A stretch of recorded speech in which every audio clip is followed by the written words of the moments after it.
ही व्यवस्था बदलेल। खराडी पोलिसांनी गहाळ झालेले 3,83,000 रुपयांचे एकूण 15 मोबाईलचा शोध घेऊन ते परत मिळवले। ग्राहकांना समारंभपूर्वक परत करण्यात आले। खराडी पोलीस ठाण्याच्या परिसरात गहाळ झालेल्या मोबाईलचा शोध घेण्याचा आदेश वरिष्ठ पोलीस निरीक्षक संजय चव्हाण यांनी दिला होता।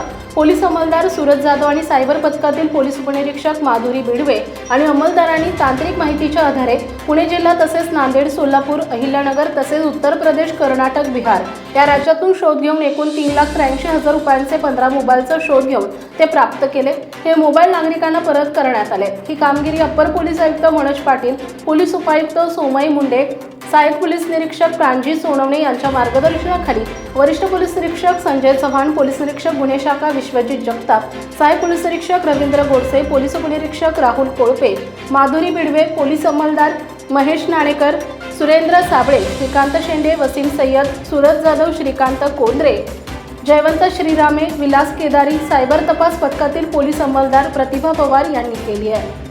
महाराष्ट्र तसेच पिंपरी चिंचवड परिसरातील महत्त्वाच्या आणि ताज्या बातम्या पाहण्यासाठी जय हिंद महाराष्ट्र न्यूज चॅनलला यूट्यूबवर सबस्क्राईब करा आणि बेल आयकॉन प्रेस करा।